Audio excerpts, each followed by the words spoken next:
Pues ya estamos de vuelta de la publicidad, ya tenemos montada esta mesa que esta noche la dedicamos a ese 1 de mayo, a esas reivindicaciones de los sindicatos. Está con nosotros Jorge Ruano, que es secretario general de Comisiones Obreras en La Rioja. ¿Qué tal? Buenas noches. Hola, buenas noches. También está con nosotros Jesús Izquierdo, que es secretario general de UGT en La Rioja. Buenas noches. Hola, buenas noches. Nos acompaña Jesús Vicente Hernández, presidente de CESIF La Rioja. Buenas noches también. Hola, buenas noches. Y Javier Martínez, secretario general de USO en La Rioja. Buenas noches, bienvenido también. Buenas noches, gracias. Bueno, vamos a hablar en esta mesa esta noche de esas principales reivindicaciones que los sindicatos lanzaron a la calle ayer en esas tradicionales manifestaciones del 1 de mayo. Empezamos como queráis, si queréis así al revés de lo que os he presentado. Jesús, un poco cuáles son esas principales reivindicaciones. Hablabais mucho del tema salarial y sobre todo de las pensiones, ¿no?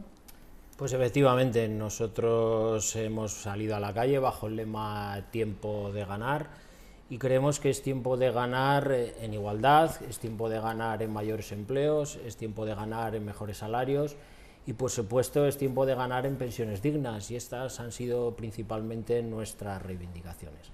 Qué duda cabe que la negociación colectiva para nosotros es vital, y creemos que en este momento de recuperación económica es también momento de recuperar una parte de lo perdido, y estamos diciendo que es momento de redistribuir la riqueza que se está generando en nuestro país. Y evidentemente que entendemos que el marco para redistribuir esa riqueza lo es en las pensiones, pero también lo es, por supuesto, en los convenios colectivos, y ese ha sido nuestro principal llamamiento, pues en este caso a la patronal, a la Federación de Empresarios. Jorge Urbano, de Comisiones. Muy parecidas las reivindicaciones, ¿no? Sí, yo creo que lo que estamos haciendo en este 1 de mayo, lo que hemos hecho y vamos a plantearlo de cara al próximo periodo, pues es un planteamiento de que la riqueza que ya está generando este país, que lo está generando en las empresas, que han recuperado buena parte de los beneficios que tenían antes de la crisis, pues que debe empezar a repartirse. El problema que tenemos en estos momentos es que estamos operando en un marco legislativo y laboral que está diseñado para bajar los salarios, para devaluar el conjunto de los salarios en este país. Y por lo tanto tenemos un problema con la legislación, con el marco legal que se ha establecido y que impide que los salarios crezcan tanto en la negociación colectiva como en la redistribución que tiene que llevarse a cabo a través de las políticas públicas.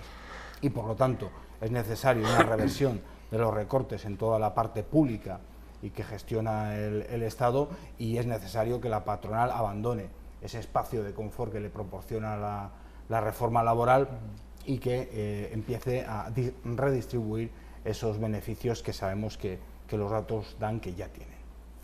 Javier.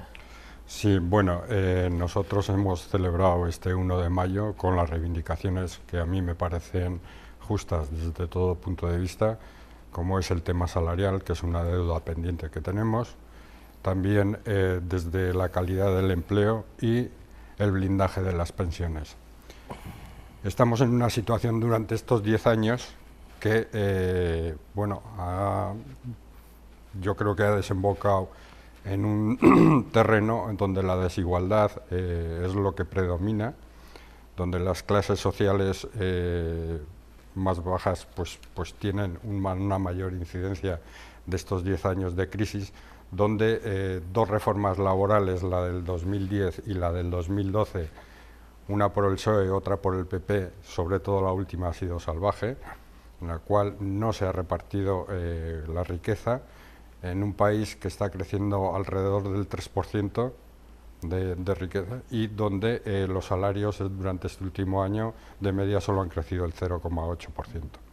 Con lo cual ahí tenemos mucho que reivindicar y mucho por lo que luchar, no solo el 1 de mayo, sino todos los días del año. Jesús Vicente. Bueno, pues nosotros desde CESIF lo que estimamos es que debemos seguir insistiendo en que la recuperación económica llegue a todos los ámbitos de la sociedad. Por supuesto, coincido con ellos en que hay que hacer una redistribución más justa y equitativa de la riqueza. Esa riqueza tiene que llegar a pensionistas, hay que revertir esas reformas del 2011 y 2013 tan lesivas para los intereses de los pensionistas. Hay que seguir invirtiendo y hay que seguir luchando en equiparación, en igualdad. Hay que seguir luchando en recuperación de derechos de empleados públicos, Empleados públicos que hemos sido muy vilipendiados a lo largo de toda esta crisis. Se nos han recortado salarios, se nos han quitado paga extras, se nos han incrementado las cargas de trabajo, cada vez somos menos. Hay que seguir luchando ya no solo por recuperar eso, sino que si la recuperación económica en este país es tan factible y dicen que es tanta como están diciendo, tenemos que seguir avanzando hacia mejores condiciones laborales que las que teníamos. No solo los empleados públicos, sino el conjunto de los trabajadores. Pero nosotros como organización también insistimos y ya llevamos haciéndolo, que la defensa de los trabajadores también se lleva a raíz y se lleva con la defensa de la Constitución en estos tiempos que vivimos, se lleva con la defensa de los estatutos de autonomía, se lleva con defensa de la legislación vigente, porque estas leyes son en sí mismas las defensoras de los derechos de los trabajadores. Nosotros también pedimos este 1 de mayo una actualización de la legislación laboral vigente, que permita a organizaciones sindicales cada vez más pujantes como la nuestra participar de las mesas de negociación. Bueno, pues vamos a ir analizando todos estos temas que habéis planteado sobre la mesa uno por uno. Hablamos de la reforma laboral. ¿Consideráis que ha perjudicado bastante a los trabajadores? ¿Vosotros apostáis por derogarla, por reformarla? Bueno, tal y como hemos planteado desde Comisiones Obreras, están operando esas medidas que están diseñadas para bajar los salarios. El Gobierno en su momento actuó por dos vías. Por una parte, a los empleados públicos, mediante un decreto, lo que hizo es directamente rebajarles sus condiciones laborales, aumentarles la jornada, eliminar las pagas extraordinarias y reducirles el salario. Por lo tanto, todo lo que tenía que ver cercano al sector público, se redujeron las condiciones. Y a través de interponer trabas a la negociación colectiva, es decir, desvirtuar la balanza y dejar más poder a la parte empresarial, es lo que ha conseguido que los convenios no tengan la eficacia que tenían anteriormente. Y un elemento que se ve muy claramente es cuando hablamos de un convenio colectivo de empresa. Antes siempre teníamos un paraguas general de un convenio del sector, y cuando teníamos un convenio en una empresa de ese sector era porque habíamos logrado mejorar las condiciones. A partir de la reforma lo que hace es que facilita que existan convenios de empresa por debajo de las condiciones del sector. Es una reforma diseñada para rebajar los salarios. ¿Qué ocurre 10 años después? Pues que ese marco ha creado una competencia desleal, ha roto el mercado de trabajo, y ahora son los propios empresarios, muchos de ellos, los que se están viendo afectados por una competencia brutal de aquellos que no respetan las condiciones de trabajo y juegan siempre a la baja. Son elementos como estos los que hay que, llámese, derogar o reformar, porque es lo que ha roto la balanza y la ha desequilibrado en favor solo de una parte. Las relaciones laborales tienen que entenderse a través de la negociación y a través del acuerdo, como venimos haciéndolo durante décadas. Cuando la balanza se inclina de parte de una de las partes solo, el resultado es que cada vez generamos más riqueza, pero al mismo tiempo generamos más desigualdad. Yo soy de la misma opinión, en el sentido de que yo estoy, por supuesto, de acuerdo en derogarla, ni siquiera reformarla. En el sentido de que yo soy un poco más extremista en ese sentido, ¿no? Porque sí que es cierto que en grandes empresas posiblemente que tienen una representación más fuerte, la negociación se produzca de una manera más positiva de cara al trabajador.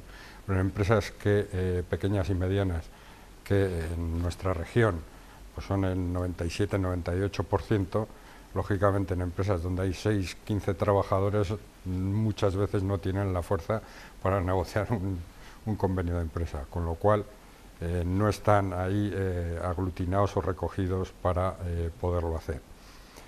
No hay derecho que estas reformas laborales hayan dado la precariedad laboral como resultado.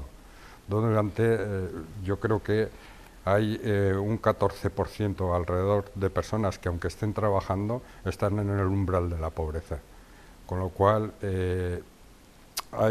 yo creo que debería haberse sido un poco más consciente a la hora de haber hecho esas reformas. Porque siempre vamos a parar a los mismos, siempre pagamos los mismos, los trabajadores y los sectores sociales más débiles. Con lo cual, pues no es de recibo. como brechas salariales, etcétera. Eso es que hay muchísimos factores que inducen a seguir luchando por ello. Bueno, pues yo creo que nuestro sindicato, la Unión General de Trabajadores, ha sido muy clara en este sentido. Nosotros, por supuesto, apostamos por la derogación de la reforma laboral del año 2010 y la del año 2012, y el ejemplo más claro es que salimos a la calle en una huelga general convocadas contra esas dos reformas que el Partido Popular de forma unilateral impuso en el mercado de trabajo. Es más que evidente que los efectos de esa reforma laboral todavía los estamos sufriendo. La desigualdad, la precariedad en el mercado de trabajo es más que manifiesta, y nosotros desde los sindicatos hemos defendido que el espacio para dar respuesta a las necesidades de los trabajadores son los convenios colectivos, son los convenios sectoriales. Eso es que pretendía la reforma laboral aniquilar, dando prioridad aplicativa al convenio de empresa. Nosotros seguimos apostando porque esos convenios colectivos den respuesta a las necesidades de la clase trabajadora. Y hemos denunciado públicamente también en este 1 de mayo que hay convenios colectivos que llevan años caducados, convenios colectivos que llevan años sin actualizarse. Y por supuesto entendemos que la otra parte, la Federación de Empresarios, pues tiene que mostrar voluntad negociadora en estos convenios colectivos para sacarlos adelante. Un ejemplo es el convenio de comercio, podemos hablar del convenio agropecuario. Hay un convenio de empresa que hay convocada mañana una huelga por este motivo, porque el convenio de empresa no da respuesta a las necesidades de los trabajadores de la empresa. Estamos hablando de la empresa Arluí, y evidentemente estos son los conflictos que nosotros pretendemos resolver, y esto es una cuestión de ambas partes, de los sindicatos, que ya la hemos manifestado en las mesas negociadoras, y por supuesto de la otra parte, que son las empresas y las patronales sectoriales, que tienen que decir de una vez por todas si están dispuestas a negociar estos convenios. Nosotros desde CESI lo que estimamos que cualquier reforma laboral, cualquier asunto que afecta a un número importante de trabajadores no puede nacer por la voluntad de un gobierno o por la voluntad de un partido. Tiene que nacer con el consenso más amplio de la sociedad, porque tiene que dar cabida y tiene que dar a todas las reivindicaciones, en este caso de los trabajadores. No se puede concebir una reforma laboral en el que un convenio de empresa pueda estar debajo de un convenio sectorial. Los convenios de empresa nacieron para mejorar el convenio sectorial. No se puede permitir. El consenso tiene que ser lo más amplio posible para dar cabida a todas las inquietudes y que sea algo duradero y que sea asimilado por todos. No hay nada bueno en la reforma laboral, lo digo porque escuchamos muchas veces a los políticos hablar de que se han salvado empresas, de que se han podido mantener empresas abiertas, de que se ha frenado la sangría del paro. ¿No compartís ninguna de esas afirmaciones? Yo creo en el tema del paro, del desempleo, es un mal endémico, en el sentido de que, bueno, es una coyuntura muy influenciada por la estacionalidad, y yo creo que es un sistema económico muy dependiente de sectores como el de servicios, con lo cual lo que hay que tender es a sectores que se consoliden como una industria que dé lugar al trabajo digno, y con él, pues como consecuencia del trabajo digno, pues podremos tener pues las cotizaciones propicias para un sistema público de pensiones, por ejemplo. En el tema de pensiones, nosotros también lo que hemos defendido es el blindaje de las pensiones en la Constitución española como un derecho fundamental. No simplemente que se pacte una subida y que luego venga el gobierno de turno y la vuelva a tocar y tal. Lo que queremos desde la USO es que se consolide de una manera en la Constitución que ningún gobierno que entre las pueda tocar. Bueno, y si se me pregunta si hay algún aspecto positivo en las reformas laborales, digo absolutamente ninguno. La Unión General de Trabajadores no ve ningún aspecto positivo en las dos reformas laborales impuestas por el gobierno del PP.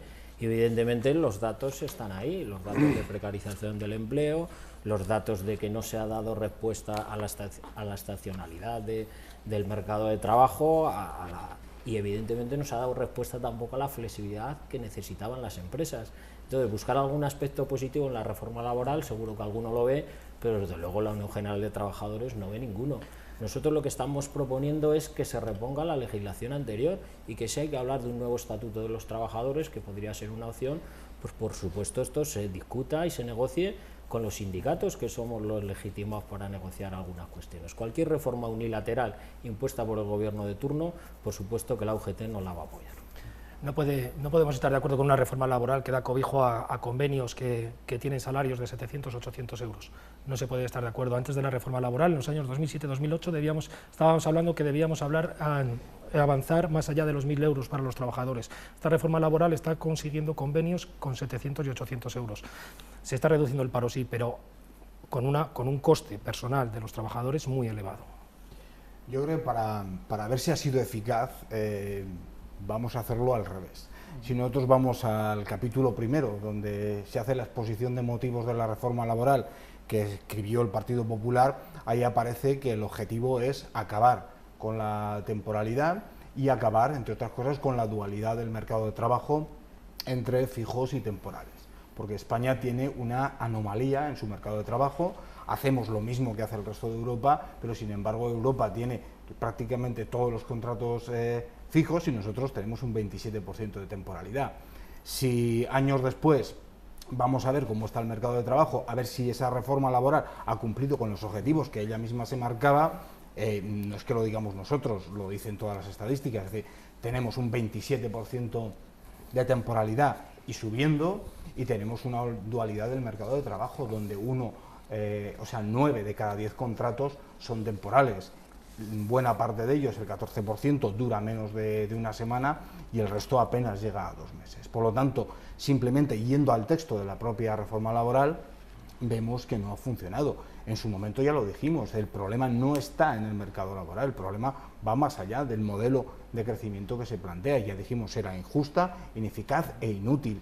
Y yo creo que la valoración que podemos hacer todos es que el resultado ha sido ese. No hemos acabado con la temporalidad y no hemos acabado con la dualidad del mercado de trabajo español. ¿Qué políticas habría que poner encima de la mesa para conseguir revertir esa balanza, que aumente la estabilidad laboral, más allá de una nueva reforma laboral? Políticas concretas. Vamos a echarles una mano a los políticos que nos ven. Yo creo que un plan industrial en condiciones, ¿no? Yo refuerzo notablemente en ese sentido, ¿no? La investigación, el desarrollo y la innovación, desde luego una inversión seria, no poner parches mínimos para luego que se pierdan en el tiempo, y un plan de industrialización donde yo creo que participen todos los implicados, todas las organizaciones, para que eso se pueda llevar a cabo, ¿no? Y que desde la parte política faciliten esa industria. Sé que tenemos unos vecinos muy complicados a la hora de competencia, pero de todas formas se puede facilitar y podemos crear, yo creo que los nichos oportunos para que se cree una industria consolidada aquí en La Rioja. Y a nivel de infraestructuras, por supuesto, que ayudará bastante el que eso se pueda realizar. Creo que debemos tener claro con quién queremos competir, como país, como comunidad autónoma. Si queremos competir con el norte de Europa o queremos competir con el norte de África. Bajo nuestro punto de vista es fundamental invertir en I+D+I y no invertir en bajar salarios. ¿Vale? Es la única manera de consolidar esos salarios y de que aumenten, bajo nuestro punto de vista.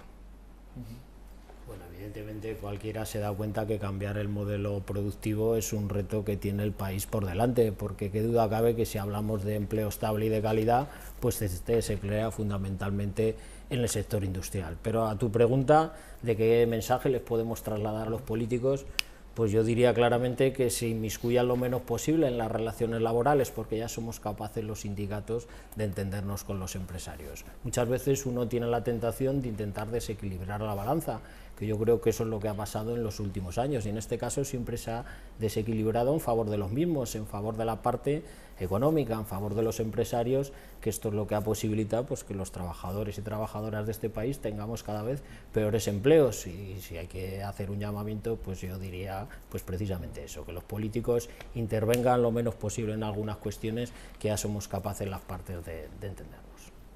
Yo creo que podemos mirar a nuestro alrededor y ver qué políticas están funcionando, porque si nos fijamos en el conjunto del país, el marco laboral es el mismo para todos, y sin embargo tenemos regiones fuertemente industrializadas, con un nivel de riqueza y de creación de empleo y de empleo de calidad muy altos, como son las del norte o incluso Cataluña, y sin embargo con la misma legislación Andalucía y concretamente Cádiz pues acumula la mayor tasa de paro de Europa.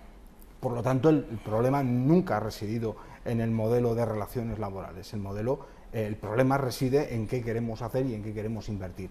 Aquellas opciones políticas que defienden más inversión en lo público, creando una red, una cohesión social suficiente, aquellas comunidades que invierten en educación, que invierten en servicios sociales, que invierten en políticas públicas y en políticas industriales, pero de verdad, de peso, pues son aquellas que mejor han resistido a la crisis y las que tienen un diferencial muy importante. Y repito, todo esto con el mismo marco de relaciones laborales que tenemos todos. Por lo tanto, aquí la importancia de las políticas proactivas es fundamental.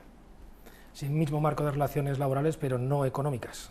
Nuestra comunidad autónoma es limítrofe con otras dos comunidades autónomas que tienen otra fiscalidad muy distinta que la que tenemos nosotros. Nosotros, a lo mejor, como comunidad autónoma, deberíamos ir planteándonos el activar el artículo 46 del Estatuto de Autonomía, que permite unas relaciones bilaterales con el Gobierno central para conseguir una financiación que permita esas políticas activas de empleo, para conseguir una mayor riqueza para esta comunidad autónoma. Bueno, si hablamos yo puedo estar de acuerdo en que se activen nuevas fórmulas. El problema en concreto que tenemos en esta región es que las políticas activas de empleo que existen no se están aplicando.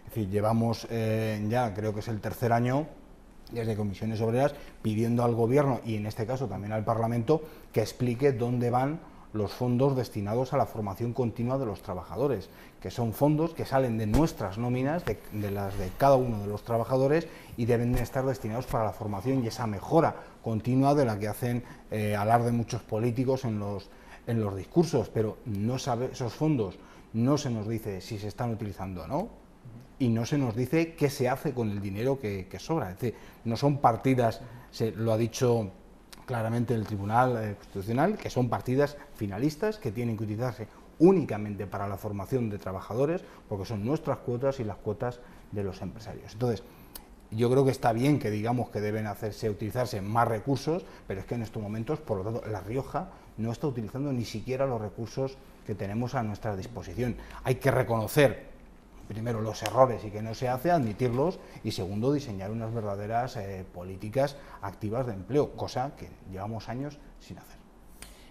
Luego, cuando uno se fija en los datos de empleo, a La Rioja parece, por lo menos en los números de la estadística, que no nos va tan mal. Somos la tercera. Hablabais de esas regiones del norte, podemos compararnos con nuestros vecinos, País Vasco y Navarra, somos los terceros.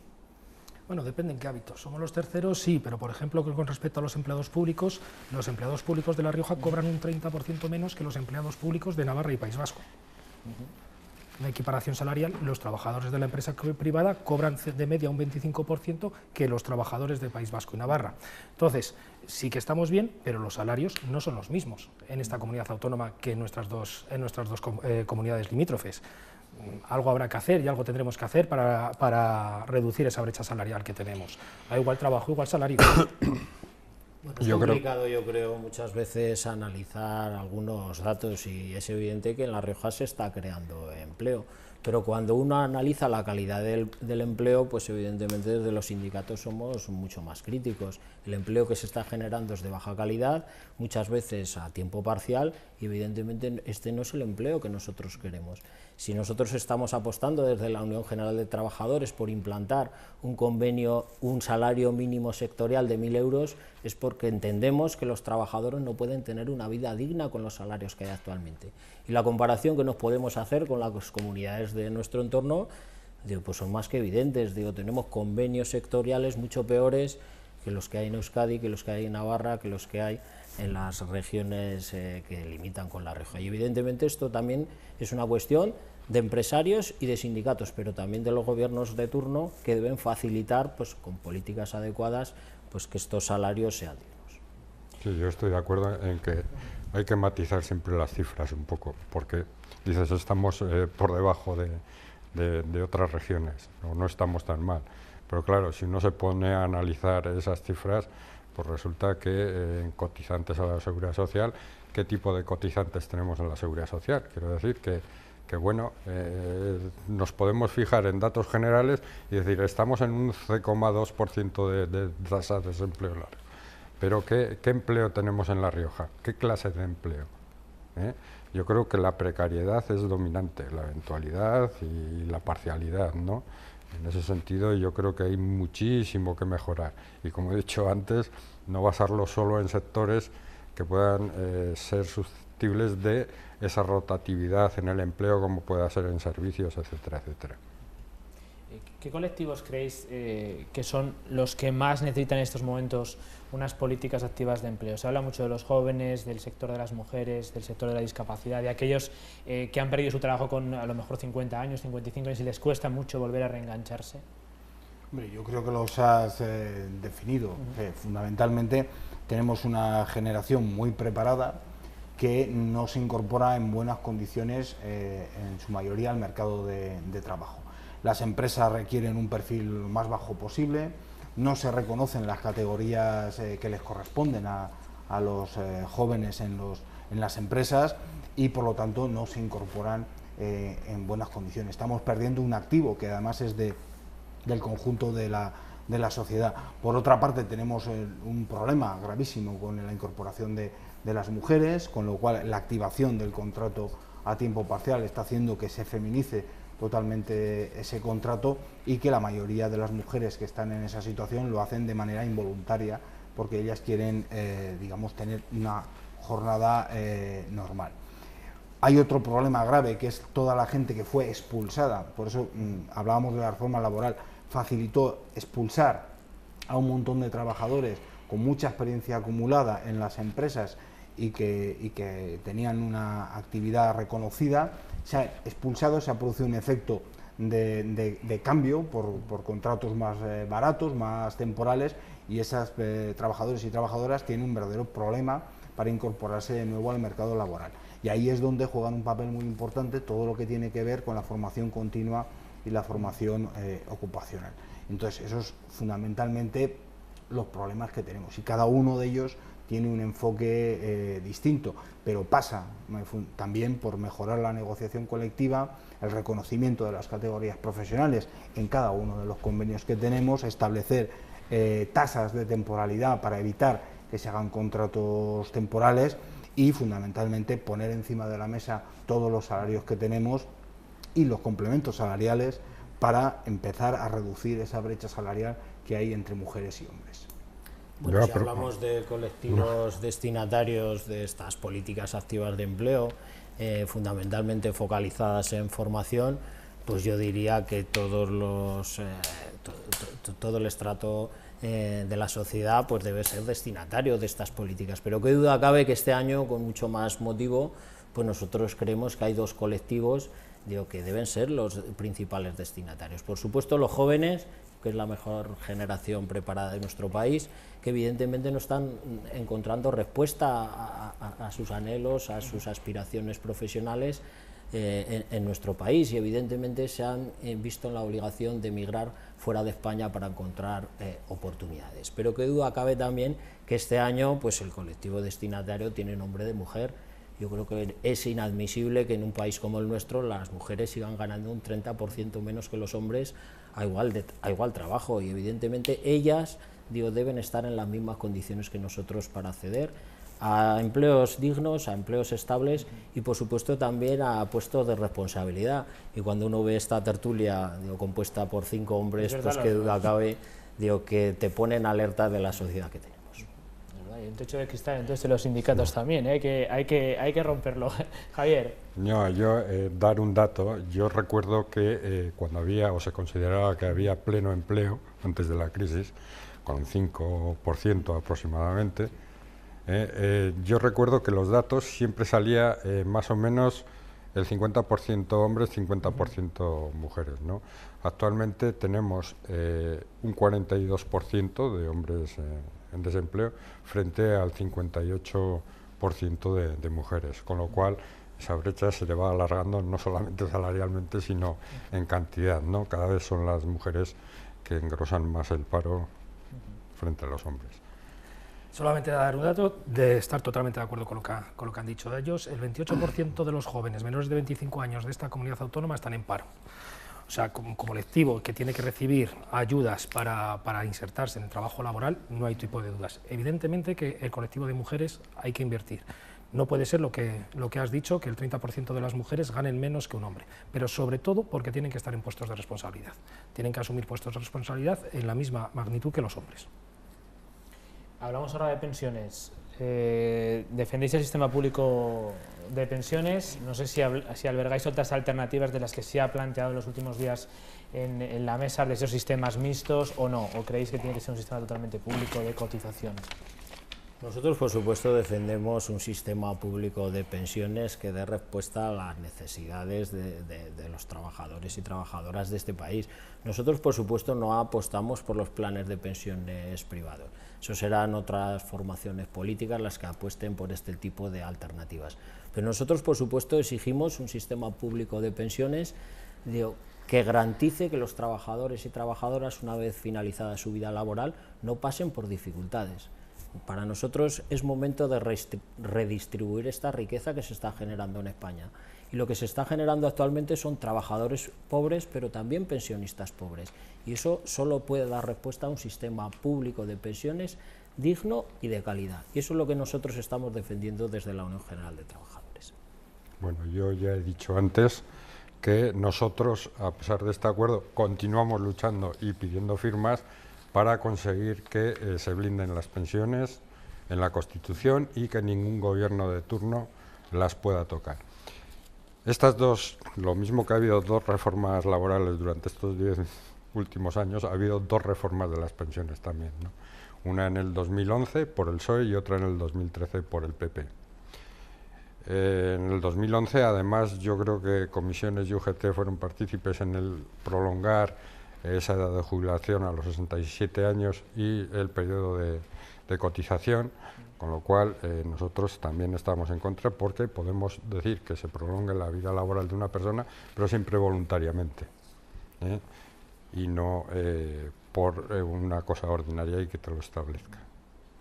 Entonces, yo creo que el sistema de pensiones público, sí, porque tiene viabilidad, y muchas veces ese destino que se utiliza de la caja de pensiones y tal a otros menesteres, pues no es de recibo. Yo creo que es una persona que ha estado trabajando durante toda su vida, tiene que tener una jubilación digna para poder un poco continuar, porque muchos de estos pensionistas además han sido mantenedores del resto de la familia. Quiero decir que con su pensión pues han mantenido a los hijos que han estado en paro, incluso a nietos, y bueno, pues los pensionistas muchas veces y los jubilados son los que echamos manos, la gente que está trabajando y tal para depender de ellos, y no es de recibo. Sí, hombre, yo creo que esto, el sistema público de pensiones, lo que se está intentando, al igual que otros derechos de los ciudadanos, como puede ser el derecho a la educación o a la sanidad, se está de manera deliberada deteriorando de una manera muy importante, para situar el foco en que no es posible su viabilidad y por lo tanto derivar y mercantilizar esos derechos de las personas y convertirlos en negocio, porque ahí sí que hay negocio. Hablo de la educación, hablo de la sanidad y hablo también del sistema público de pensiones. Sobre la propuesta que nosotros como sindicato, como Comisiones Obreras tiene, nosotros siempre hemos defendido que el sistema público de pensiones es el mayor acuerdo solidario que puede llegar un país, una generación mantiene a la otra, y unas cotizaciones son las que mantienen a los jubilados. Por lo tanto, seguimos defendiendo que la mayor parte de ese sistema debe recaer sobre las cotizaciones que nosotros tenemos. Es salario de los trabajadores, y que por lo tanto tenemos que seguir defendiéndolo. El planteamiento que se hace desde algunas posiciones de que sea el gobierno a través de diversos impuestos el que sustente el sistema público de pensiones en su mayor parte, no estamos de acuerdo, porque ahí sí que perderíamos el conjunto de los trabajadores el control y la potestad de decidir cómo queremos que sea nuestro sistema público, y sí que quedaría un poco al albur de los distintos gobiernos que fueran cambiando. El sistema público es un planteamiento a muy largo plazo, y hay medidas que se pueden tomar. Es decir, sabemos perfectamente cuál es el problema de la pirámide de edad en este país y cuándo va a llegar el mayor número de cotizantes y qué cotizaciones. Todo esto se puede prever y por lo tanto podemos ir insertando medidas acordadas, todas ellas, siempre acordadas entre todo el arco parlamentario y las organizaciones sociales, para ir corrigiendo algunos elementos que van a surgir. Es verdad que hay que ir tomando medidas. Se hablaba, por ejemplo, de la vida laboral, de cómo calcular las pensiones del futuro, y es verdad que ahí tendremos que ir corrigiendo. Los trabajadores hace 20 años entraban en el mercado laboral de muy jóvenes, sus carreras laborales iban subiendo y al final terminaban con salarios altos que les proporcionaba pues en torno a un 80% de su último salario era su pensión. En estos momentos tenemos un número muy importante de trabajadores que han visto truncada su carrera profesional a los 50 años y que difícilmente en esta situación van a volver a incorporarse. Por lo tanto, hay que introducir medidas que recojan esos agujeros, esos vacíos de cotización que van a tener. Las mujeres en estos momentos están soportando la mayor parte de la temporalidad en los contratos. Cuando esas mujeres lleguen a la jubilación, o cubrimos los vacíos de cotización o van a tener unas pensiones de miseria. Entonces hay que ir articulando medidas, pero las conocemos, se pueden cuantificar, sabemos cuántos vamos a llegar, la generación del baby boom, sabemos lo que falta, pero automáticamente después la cosa va a cambiar. Por lo tanto, yo creo que lo que hace falta es un gran acuerdo de las fuerzas políticas, pero un acuerdo de verdad, es decir, que el sistema sea público y aquel que por sus medios, que tenga posibilidades económicas de mejorar el sistema público, pues que lo haga con planes privados, pero más que dignas tenemos que garantizar unas buenas pensiones de jubilación para nuestros mayores. Por supuesto que un sistema público de pensiones es fundamental. Todos los trabajadores, después de pasarse toda una vida cotizando, tienen que tener una tranquilidad cuando llegue la hora de jubilación. Antes hablábamos de salarios, hay que recordar que esto es la pescadilla que se muerde de la cola. A mayores salarios, más cotizaciones, más dinero para las pensiones. Y tiene que ser así. Cuando los salarios son bajos, hay menos cotizaciones, hay menos dinero para las pensiones. Es así, tenemos que aumentar los salarios para que haya más dinero para pensiones. En una de las últimas reformas de las pensiones, la del 2011 concretamente, consistía en retrasar la edad de la jubilación, endurecer el acceso a la prestación máxima y recortar la renta media de los futuros jubilados. El informe de envejecimiento de la Unión Europea ya decía que para alcanzar el 100% de la pensión suponía un listón inalcanzable para millones de personas, especialmente mujeres y jóvenes, con vidas laborales muy cortas y con la baja cotización por el paro y la precariedad. Tenemos que poner remedio a esto. No puede ser que cualquier persona, después de toda una vida de trabajo, llegue a la hora de su jubilación y no tenga una pensión digna que le pueda dar tranquilidad. Y hay que recordar lo que decía Javi, que durante todos estos años de crisis, los pensionistas han sido los que han tenido que mantener a todas las familias, a muchísimas familias, desgraciadamente, con unas pensiones muy poco dignas. Pues muchísimas gracias a los cuatro. Tenemos que despedir esta edición especial de La Tertulia. Ha sido un placer teneros esta noche aquí. Muchas gracias. Gracias a Muchas ti. gracias a vosotros. Nosotros ponemos punto y final a este Tertulia, edición especial dedicada al empleo con motivo del 1 de mayo. Ya saben que mañana a las 2 menos 20 nos vemos en Conexión Rioja. Descansen, adiós.